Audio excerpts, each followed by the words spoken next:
অনেক পড়াশোনা করার একটা বড় ফায়দা হচ্ছে যে এটা জানা যায় সবশেষে যে আমি কিছুই জানি না। এবং শিক্ষার্থীদের জন্য গোটা বিশ্ব খোলা, the entire world is open for you. তোমরা বিশ্ব জয় করতে পারো। তোমরা ঢাকা বিশ্ববিদ্যালয়ে যাবে, ঢাকা বিশ্ববিদ্যালয়ে যে আমাদের কোরআনের আলো ছড়িয়ে দেওয়ার দরকার আছে না নাই বলো? তোমরা চট্টগ্রাম বিশ্ববিদ্যালয়ে যাবে, তোমরা অক্সফোর্ডে যাবে, তোমরা MIT-তে যাবে, তোমরা হার্ভার্ডে যাবে। তুমি জানোই না যে আল্লাহ তাআলা তোমাকে দিয়ে কোন খেদমত নিতে পারে।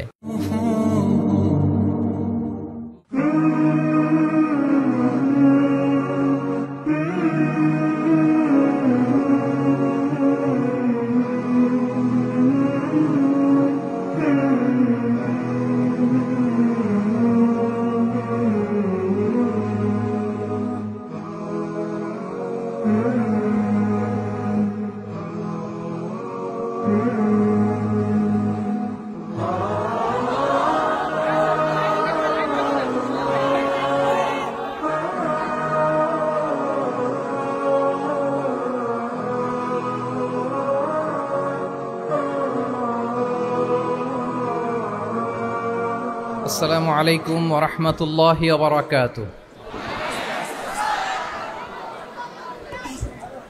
নাহমাদুহু ওয়া নুসাল্লি আলা রাসূলিহিল কারীম। আম্মা বা'দু ফাআউযু বিল্লাহি মিনাশ শাইতানির রাজীম। বিসমিল্লাহির রাহমানির রাহিম। আফালা ইয়াতাদাব্বারুনাল কুরআন আম আলা কুলুবিন আকফালুহা। সাদাকাল্লাহুল আযীম। রাব্বি ইশরাহ লি সাদরি ওয়া ইয়াসসির লি আমরি ওয়াহলুল উকদাতাম মিন লিসানি ইয়াফকাহু কওলি।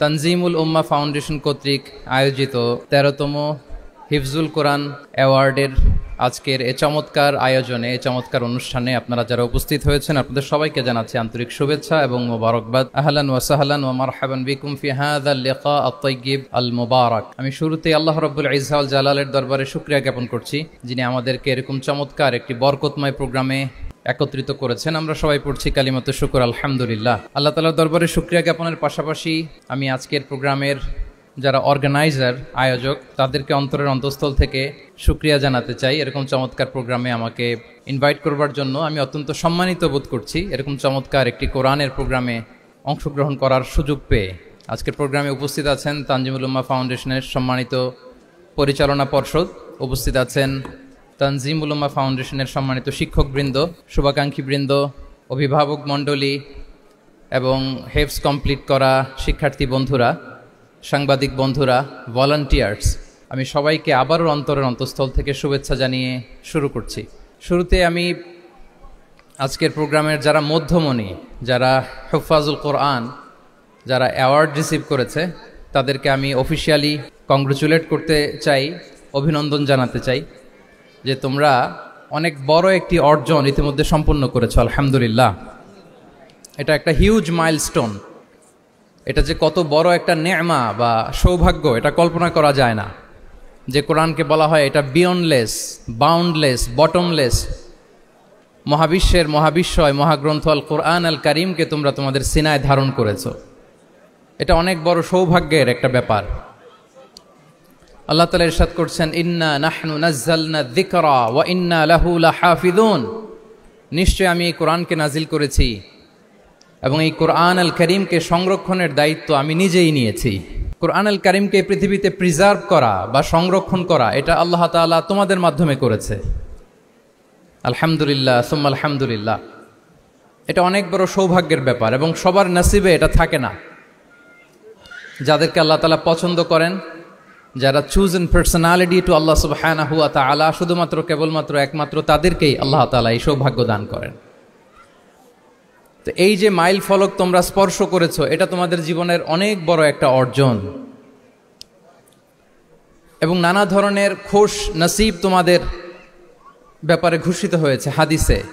আল মাহিরু বিল কোরআন মা আসসাফারাতিল কিরামিল বারারা ইকরা ওয়ারতাকি ওয়ারাত্তিল কামা কুনতা তুরাত্তিলু ফিদ দুনিয়া ফাইন্না মানজিলাতাকা ফি আখিরি আয়াতিন তাকরাউহা।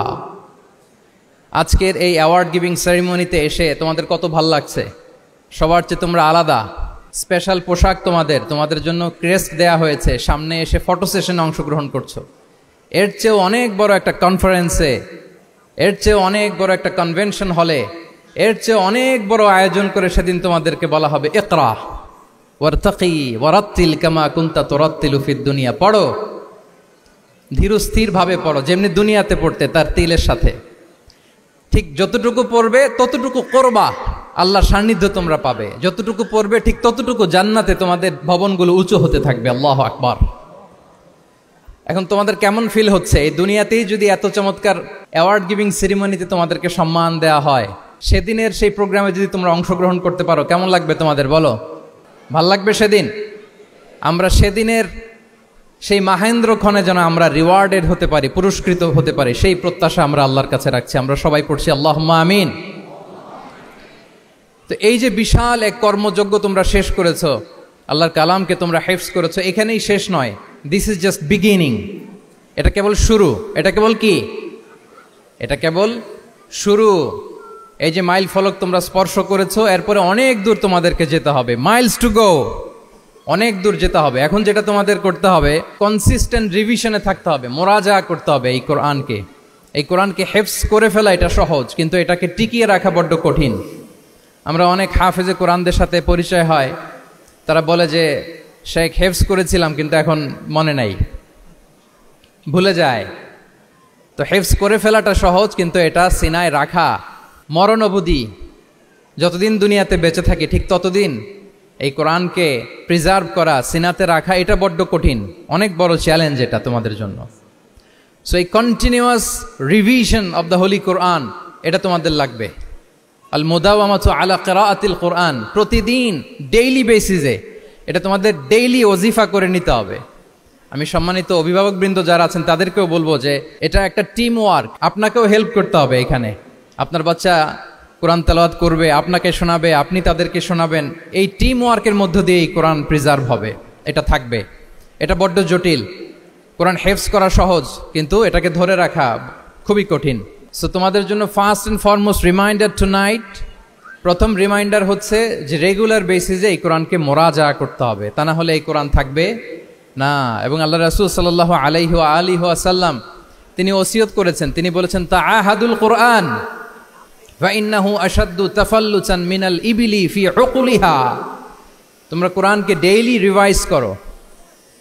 যারা তোমরা হিফজ কমপ্লিট করেছো, হাফাজাতুল কোরআন, তোমাদেরকে উদ্দেশ্য করে আল্লাহ রাসূল সাল্লাল্লাহু আলাইহি ওয়া আলিহি ওয়াসাল্লাম বলেন যে তাআহাদুল কোরআন, তোমরা ডেইলি বেসিসে কোরআনকে কি করো? রিভাইজ করো, রিভিশন দাও, মোরাজা করো, এটাকে সম্মান করো। ফা ইন্নাহু আশাদ্দু তাফাল্লুচান মিনাল ইবিলি ফি উকুলিহা। কেননা পোষ মানানো হয়নি এরকম কোন বন্য উট যদি এটা রশি ছেড়ে দেওয়া হয়, এটা যেমনি ছুটে পালায়, দৌড়ে পালায়, এটারে ফিরে আনা যেমনি কঠিন, কোরআন হিফজ করার পরে, মুখস্থ করার পরে কেউ যদি ভুলে যায়, ওইটারে আবার রিভাইভ করা তার চেয়েও বেশি কঠিন। তো এই জন্য ডেইলি বেসিসে রিভাইজ করতে হবে। এবং আল্লাহ রাসূল সাল্লাল্লাহু আলাইহি ওয়া আলিহি ওয়াসাল্লাম তিনিও যাতে ভুলে না যান, বারবার কোরআন পড়তেন, বারবার রিভাইজ করতেন। রাসূল সাল্লাল্লাহু আলাইহি ওয়াসাল্লামের কষ্ট হয়ে যেত, ফলে আল্লাহ তাআলা বলেছেন লা তুহাররিক বিহি লিসানাকা লিতা'জালা বিহি ইন্না আলাইনা জামাআহু ওয়া কুরআনা ফাইদা ক্বরানাহু ফাত্তাবি' কুরআনা। নবী, আপনি তাড়াহুড়ো করে, এত কষ্ট, এত প্রেশার আপনার উপর নেওয়ার দরকার নেই, আমি আপনাকে পড়িয়ে দেব। জিবরিল যখন পড়ে শুধু ফলো করেন, সেটা একবার পড়ে নিন, মুখস্থ আমি আল্লাহ করে দেব। সানুকরিউকা ফালা তানসা, আপনি আর ভুলবেন না। এরপরে আল্লাহ রাসূল সাল্লাল্লাহু আলাইহি ওয়া আলিহি ওয়াসাল্লাম রেগুলার বেসিসে কোরআন পড়তেন, সাহাবাদেরকে কোরআন শোনাতেন, আবার সাহাবাদের কাছ থেকে কোরআন শুনতেন। সো এই কোরআনকে যদি তোমরা তোমাদের সিনায় আজীবনের জন্য রেখে দিতে চাও সযত্নে, তোমাদেরকে রিভিশন দিতে হবে। এখন খুব বেশি বেশি revise and revise, revise after revise তোমাকে দিতে হবে। এবং সারা বছর কোরআনের যতটুকু নাজিল হতো, আল্লাহ রাসূল সাল্লাল্লাহু আলাইহি ওয়া আলিহি ওয়াসাল্লাম রমাদান আল মুবারাকে জিবরিল আলাইহিস সালামের সাথে রিভিশন করতেন। সারা বছর যা নাজিল হলো, এটা আল্লাহ রাসূল সাল্লাল্লাহু আলাইহি ওয়াসাল্লাম জিবরিল আলাইহিস সালামকে শোনাতেন, আবার জিবরিল আলাইহিস সালাম আল্লাহ রাসূল সাল্লাল্লাহু আলাইহি ওয়াসাল্লামকে অতটুকু শোনাতেন। যে বছর তিনি ইন্তেকাল করবেন, ওই বছর দুইবার তিনি গোটা কোরআনকে জিবরিল আলাইহিস সালামের সামনে পেশ করেছেন, শুনিয়েছেন। আবার জিবরিল আলাইহিস সালাম দুইবার আল্লাহর হাবিব সাল্লাল্লাহু আলাইহি ওয়া আলিহি ওয়াসাল্লামকে শুনিয়েছেন। আল্লাহু আকবার। তাহলে এটাই হচ্ছে সুন্নাহ। তিনি তো পৃথিবীর প্রথম হাফেজ নাকি? আল্লাহ রাসূল সাল্লাল্লাহু আলাইহি ওয়াসাল্লাম প্রথম হাফেজ ছিলেন না? উনি রেখেছেন কিভাবে কোরআনকে? প্রিজার্ভ করেছেন কিভাবে? রিভিশনের মাধ্যমে, রিভিশন এন্ড রিভিশন। তাহলে the first and foremost reminder for tonight in this ceremony for all of you today, you have to revise a lot, you have to recite a lot. প্রতিদিন recite করতে হবে, প্রতিদিন revise দিতে হবে। এটা আমাদের মনে থাকবে তো নাকি? শিক্ষার্থী বন্ধুরা আওয়াজ করো, মেক এ নয়েজ। মনে থাকবে ইনশাআল্লাহ বিইذনিল্লাহ। তাহলে প্রথম কাজ হচ্ছে আমাদেরকে রিভাইজ করতে হবে। পাশাপাশি এই যে 114 সূরা তোমরা এই সিনার ভিতরে নিয়ে নিলা, মুখস্থ করে ফেললা, আল্লাহ তাআলা যা বলার তিনি সব এই কোরআনে বলে দিয়েছেন, নতুন করে আর কিছু বলবেন না। এটা তো দ্য লেটেস্ট রিভিলেশন, এরপরে আর কোনো ওহী আসবে না, প্রত্যাদেশ আসবে না। ফলে আল্লাহ তাআলা আমাদেরকে যা বলার সব বলে দিয়েছেন। মুখস্থ করার বড় কাজ এখন যেহেতু শেষ, এবার আমরা বোঝার জন্য উঠে পড়ে লাগবো। কোরআনকে বুঝতে হবে আমাদের মাতৃভাষায়। এই কোরআনের মর্মবাণী, মর্মার্থ, আল্লাহ তাআলা কি ডুজ এন্ড ডোন্টস আমাদের জন্য দিয়েছেন, কি করা যাবে কি করা যাবে না সব তিনি বলে দিয়েছেন। এটা আমাদেরকে বুঝতে হবে। আমরা গত বছর একটা বই লিখেছি এক নজরে কোরআন নামে। আমরা খুব সহজে 114 সূরার সামারি, সিনপসিস এই বইটিতে নিয়ে এসেছি। ফলে কেউ কোরআনের বঙ্গানুবাদ পড়ার আগে বা তাফসির পড়ার আগে যদি এক নজর এই বইটাতে একটু চোখ বোলা, একটু গো থ্রু করে, তার জন্য কোরআন বোঝাটা একেবারে সহজ হয়ে যাবে ইনশাআল্লাহ বিইذনিল্লাহ। এই বই ছাড়াও আরো অনেক অনেক বই সম্মানিত লেখকরা তারা লিখেছেন। আমরা যেন কোরআনের সাথে নিজেদের অ্যাটাচমেন্ট বাড়াই, মাতৃভাষায় যেন আমরা কোরআনকে বুঝি, আমরা কোরআনের অনুবাদ যেন ডেইলি বেসিসে পড়ি, কোরআনের সহজ সরল যে তাফসির আছে এই তাফসিরগুলো যেন আমরা পড়ি। এটাকে বলে তাদাব্বুর। যে আয়াত দিয়ে আমি শুরু করেছি, আফালা ইয়াতাদাব্বারুনাল কোরআন আম আলা কুলুবিন আকফালুহা, আল্লাহ বলছেন তারা কি গভীর মনোযোগের সাথে কোরআন পড়বে না, উইথ ভাস্ট কনসেন্ট্রেশন, খুব ধ্যানমগ্নতার সাথে খুব মনোযোগ দিয়ে কি তারা কোরআন পড়বে না, নাকি তাদের হৃদয়ে তালা ঝুলে আছে? আমাদের হৃদয়ের জং ধরা তালা যদি আমরা খুলতে চাই, এটা আনলক করতে হবে আল কোরআন আল কারীম দিয়ে। তাহলে প্রথম রিমাইন্ডার হচ্ছে রিভিশন। আমার প্রিয় হাফেজ ভাই এবং বোনেরা, আমরা যেন রিভিশন দেই বেশি বেশি। 2 নম্বর কথা হচ্ছে আমরা যেন কোরআনের মর্মবাণী বাংলায় বুঝবার চেষ্টা করি, কোরআনের তাফসির যেন আমরা পড়ি, আমরা যেন তাদাব্বুরে কোরআন করি, কোরআনের যে রিফ্লেকশনগুলো আছে এগুলো যেন আমরা ধারণ করতে পারি। তাদাব্বুর শব্দটা বেসিক্যালি এসেছে আরবি শব্দ দুবুর থেকে। দুবুর, দুবুর শব্দের অর্থ হচ্ছে পেছন, যে কোনো জিনিসের পেছনকে বলে, আমাদের পেছনটাকেও বলে দুবুর। তো তাদাব্বুরে কোরআন মানে হচ্ছে কোরআনের যে বাহ্যিক আয়াতের যে অর্থ, এর পেছনের যে গল্পটা, পেছনের যে রহস্য, এই আয়াতের পেছনের যে রহস্য, এটাকে উদ্ঘাটন করার চেষ্টা করা, আত্মনিমগ্ন হওয়া কোরআনের রহস্য উন্মোচনের জন্য, ধ্যানমগ্ন হওয়া, খুব গভীর মনোযোগ দিয়ে with vast concentration and attention কোরআনকে পড়াকে বলে তাদাব্বুরে কোরআন। তাহলে রিভিশনের পাশাপাশি আমাদেরকে তাদাব্বুরে কোরআন করতে হবে। কি পারা যাবে তো ইনশাআল্লাহ? এই কোরআন যে তোমাদেরকে কোথায় নিয়ে যাবে তুমি জানোই না, তোমার কোনো আইডিয়াই নাই এই যে কোরআন তোমাদেরকে কোথায় নিয়ে যেতে পারে। এবং শিক্ষার্থীদের জন্য গোটা বিশ্ব খোলা, the entire world is open for you. তোমরা বিশ্ব জয় করতে পারো, তোমরা ঢাকা বিশ্ববিদ্যালয়ে যাবে, তোমরা চট্টগ্রাম বিশ্ববিদ্যালয়ে যাবে। এই যে তোমাদের এক বড় ভাই বসে আছে, ডাকসুর ভিপি সাদিক কায়েম, ঢাকা বিশ্ববিদ্যালয়ে যে আমাদের কোরআনের আলো ছড়িয়ে দেওয়ার দরকার আছে না নাই বলো? তোমরা অক্সফোর্ডে যাবে, তোমরা এমআইটিতে যাবে, তোমরা হার্ভার্ডে যাবে, আমি হার্ভার্ডে গিয়েছি, এমআইটিতে গিয়েছি, তোমরা ইয়েল ইউনিভার্সিটিতে যাবে, সেখানে যে কোরআনের আলো ছড়িয়ে দিবে ইনশাআল্লাহ বলি সবাই। তাহলে শিক্ষার্থীদের জন্য গোটা বিশ্ব খোলা। তুমি জানোই না যে আল্লাহ তাআলা তোমাকে কোথায় নেবে। খুত্তাতুল্লাহি আ'যামু মিন খুত্তাতিকুম, আল্লাহর প্ল্যান তোমার প্ল্যানের চাইতে অনেক অনেক বড়। তুমি জানোই না যে আল্লাহ তাআলা তোমাকে দিয়ে কোন খেদমত নিতে পারে। সো আমরা যেন তাদাব্বুরে কোরআন করি, কোরআনে যে আল্লাহ জেমসগুলো দিয়েছেন এগুলোর সাথে নিজেদের অ্যাটাচমেন্ট যেন আমরা বাড়াই, একটু একটু করে যেন পড়ি। এবং সাহাবা রিদওয়ানুল্লাহি তাআলা আলাইহিম আজমাইন, ওনাদের হ্যাবিট এটাই ছিল, ওনারা তাড়াহুড়ো করে কোরআন পড়তেন না, একটু একটু করে পড়তেন। তোমাদের তো 2 বছর কিংবা 3 বছরে হেফজ শেষ হয়ে যাওয়ার কথা নাকি? তাদের কয় বছর লেগেছে হেফজ করতে? 3 বছর। আচ্ছা, তোমরা কি জানো ওমরে ফারুক রাদিয়াল্লাহু তাআলা আনহু উনি সূরা বাকারা হেফজ করতে সময় নিয়েছিলেন 12 বছর। ওনাদের অভ্যেস ছিল তারা তাদাব্বুরে কোরআন করে করে আগাতেন। 10 আয়াত পড়তেন, এটাকে মুখস্থ করতেন, এটার অর্থ বুঝতেন, এটার উপর আমল করতেন, এটাকে ধারণ করতেন, এটার উপর সাধনা করতেন, এটারে ডাইজেস্ট করা শেষ, এরপরে 10 আয়াত, আবার একই সিস্টেমে 10 আয়াত পরে এরপরে 10 আয়াত। এভাবে সূরা বাকারা শেষ করতে উনি সময় নিয়েছিলেন কয় বছর? 12 বছর। এবং যেদিন সূরা বাকারা কমপ্লিট করেছিলেন ওদিন উট জবাই করে সবাইকে খাইয়েছিলেন। সুবহানাল্লাহি ওয়া বিহামদি। ওনারা কোরআন জানাটাকে সেলিব্রেট করতেন। আল্লাহু আকবার। সো আমরা যেন তাদাব্বুরে কোরআন করি। তাহলে আমার রিমাইন্ডারগুলো খেয়াল রাখতে হবে। 1 নম্বরে কি বলেছি? Revision. Let's say all together. 1 নম্বরে কি ছিল? রিভিশন। 2 নম্বরে তাদাব্বুরে কোরআন। সবাই বলি 2 নম্বরে কি ছিল? তাদাব্বুরে কোরআন, বুঝে বুঝে কোরআনের মেসেজগুলোকে হৃদয়ঙ্গম করা, একটু একটু করে হৃদয়ঙ্গম করা, একবারে সব না। কারণ কোরআন নাজিলও হয়েছে একটু একটু করে। হাসাবা হাওয়াইজিল বাশার, মানুষের যত প্রয়োজন ছিল এই প্রয়োজনের প্রেক্ষাপটে চাহিদার আলোকে একটু একটু করে 23 বছরের লম্বায় লং পিরিয়ড অফ টাইমে কোরআন নাজিল হয়েছে। কোরআন কিন্তু তাওরাত, জাবুর, ইনজিলের মতো, তাওরাতের মতো, জাবুরের মতো কিন্তু কোরআন একবারে নাজিল হয়ে যায়নি। তাওরাত, জাবুর কিন্তু একবারে এট এ টাইমে নাজিল হয়েছে, কিন্তু কোরআন নাজিল হয়েছে কত বছরের সময় নিয়ে? 23 বছর, 23 ইয়ার্স। 23 বছরের লং পিরিয়ড অফ টাইম নিয়েছে। গারে হেরাতে প্রথমে শুরু, মক্কা থেকে প্রায় 10 কিলোমিটার উত্তর পূর্বে 634 মিটার উঁচু প্রথমে নাজিল হলো ইকরা বিসমি রাব্বিকাল্লাযী খালাক, read in the name of your lord who has created, পরে তোমার প্রভুর নামে যিনি শিখিয়েছেন। এই তো নাজিল হতে লাগলো, কখনো মক্কায়, কখনো মদিনায়, কখনো ঘরে, কখনো বাইরে, কখনো মরুভূমিতে, কখনো বাজারে, কখনো যুদ্ধের ময়দানে। রাসূল যেখানে, সাথে সাথে কোরআনও সেখানে, একটু একটু করে। আল্লাহ রাসূল সাল্লাল্লাহু আলাইহি ওয়া আলিহি ওয়াসাল্লাম উনি ওনার জীবনে, পরিবারে, সমাজে যখনই কোনো সংকটের মুখোমুখি হয়েছেন তখনই সমাধান হয়ে হাজির হয়েছে কোরআন। সুবহানাল্লাহ বিহামদিহি। যখনই সংকট তখনই কি? কোরআন। যখনই কোনো প্রবলেম ফেস করেছেন, কোরআন। কারণ কোরআন হচ্ছে দ্য প্রবলেম সলভিং মেথডোলজি। যখনই সমস্যা, সমাধান নিয়ে হাজির হয়েছে কোরআন। তাহলে আমরা যেন তাদাব্বুরে কোরআন করি। পৃথিবীর সবচাইতে ইন্টারেক্টিভ বুক এটা, একটু একটু করে নাজিল হয়েছে, খুবই জীবন ঘনিষ্ঠ।